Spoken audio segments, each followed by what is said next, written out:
Hey guys, and welcome back to Betwixt the Books. I am doing a TBR today. When you're watching this video, in theory, not in theory, I definitely will be up in Maine to visit my mom. So I figured that I would do a cheeky little video to talk about the books that I'm probably bringing with me when I go up there. Now, is this one of those TBRs where it's like, this is definitely what I'm reading next week? No.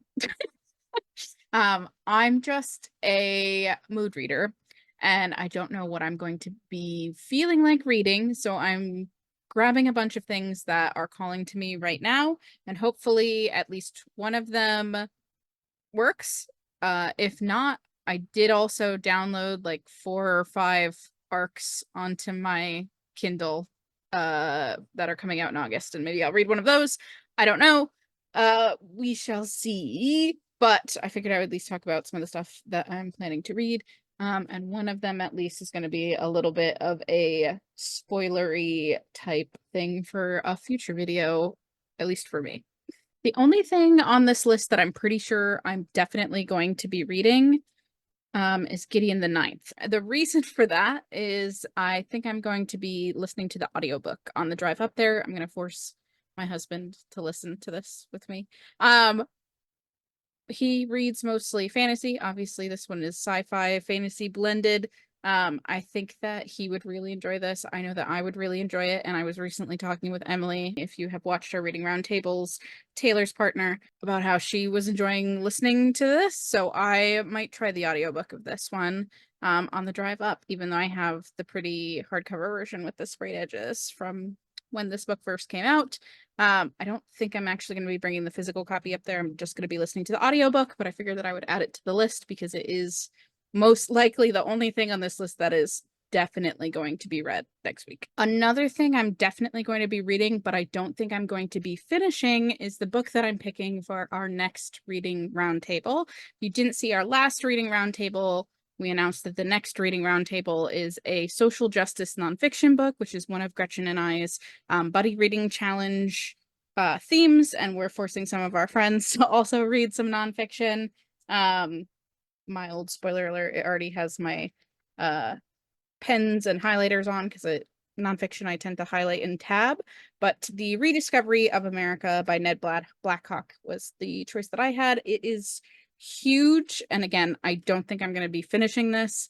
I have a feeling this is going to take me a long time to read, which is why I'm starting it so far in advance. But I also feel like I will probably read at least a couple chapters of this while I'm up there and have nothing else to do.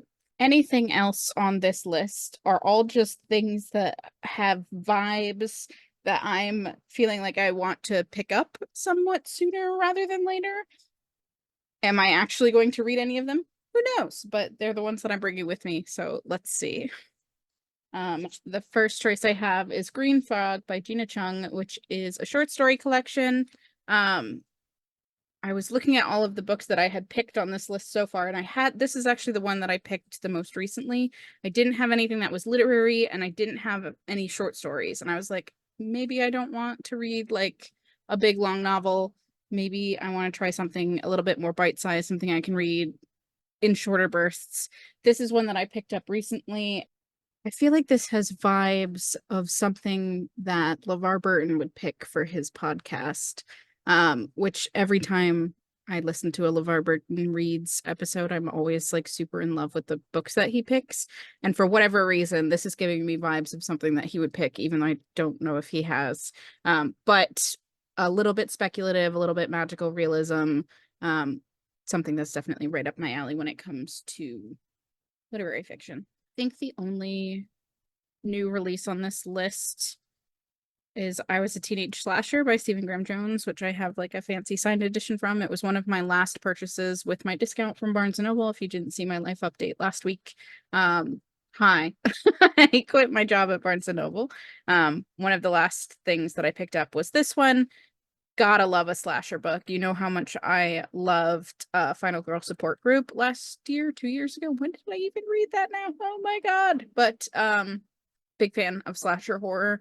And big fan of Stephen Graham Jones because I also loved The Only Good Indians. And My Heart is a Chainsaw. So let's pick up another one from him and see if I love it.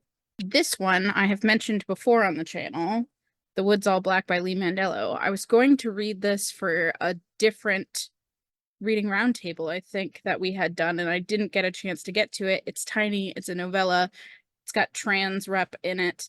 Definitely something that I want to pick up. And again, it's quick, so it's something that I might be able to like sit and read in one sitting if I really put my mind to it. The next one is one that I've been influenced on. I have The Spear Cuts Through Water by Simon Jimenez.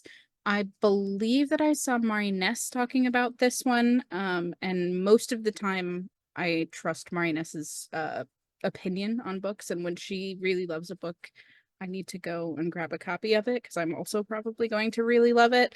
I don't know a whole lot about this one going in, but I do know that every single review I have heard about it, people have been raving about it as one of their favorite fantasies of all time. I think there's a ancient god involved in this that's trying to get saved by some mortals. We'll see what it actually is, but I grabbed a copy of it, and again, I was influenced, so I feel like I want to pick this up sooner before that like intrigue leaves me.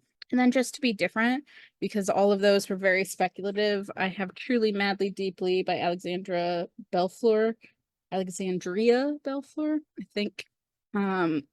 If you didn't know, this is the book where the cover looks like it has Steve Harrington on it, and we have some bisexual representation. I believe Gretchen and I did a review of one of Alexandria Belfleur's previous releases, so I can link that up above if you haven't seen, but there wasn't any romance on this list, so I figured that I would add an option. A romance novelist and a divorce lawyer decide to host a podcast giving dating advice, and I'm assuming that they have opposite ideals on what romance is or whether the romance even exists.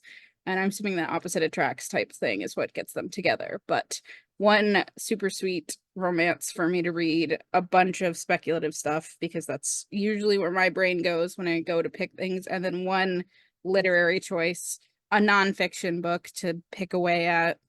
And then again, if none of that tickles my fancy across the week, I have a bunch of arcs that I can pick up as well. Trying to be short and sweet this week with just a really quick little video, and hopefully I read something so that I'm able to do some sort of review for you next week. Do I know what that's going to be? No. Is it going to be any of these, or is it going to be something completely different? Who knows? Definitely not me.